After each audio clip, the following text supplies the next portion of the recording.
Welcome back to my channel. இன்றைக்கி வீடியோவில் நம்ம என்ன பார்க்க போகிறோன்னா, நிறைய பேர் நிறைய விதமாக தக்காளி ரசம் வச்சுருப்பீங்க. இன்றைக்கி என்னோடய ஸ்டைலில் நான் எப்படி வைக்க போகிறேன் அப்படின்றத நான் காட்ட போகிறேன். எண்ணெய் சூடானதும் கடுகு கருவேப்பிலை போட்டு நல்லா பொரிக்க விடுங்க. அதுக்கப்புறம் பூண்டு, ஜீரகம், மிளகு இது மூணுமே அரைச்சி வச்சுருக்கேன். அந்த பேஸ்ட்டை எடுத்து எண்ணெயில் போட்டு நல்லா வதக்குங்க. ரொம்ப நேரம் வதக்க விடாமல் ஒரு 2 மினிட்ஸ் மட்டும் வதங்கினா போதும்.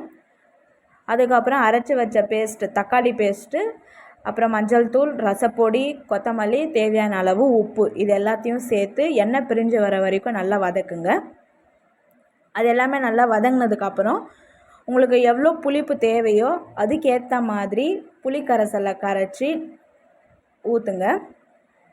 லாஸ்ட்டாக ரசத்துக்கு எவ்வளோ தேவையான அளவு தண்ணி வேண்டுமோ அதுக்கேற்ற மாதிரி தண்ணியை ஆட் பண்ணிவிட்டு ரொம்ப நேரம் கொதிக்க விடாமல் நொர வர ஸ்டேஜ் வரைக்கும் விட்டுட்டு கேஸ் ஸ்டவ் ஆஃப் பண்ணிவிடுங்க.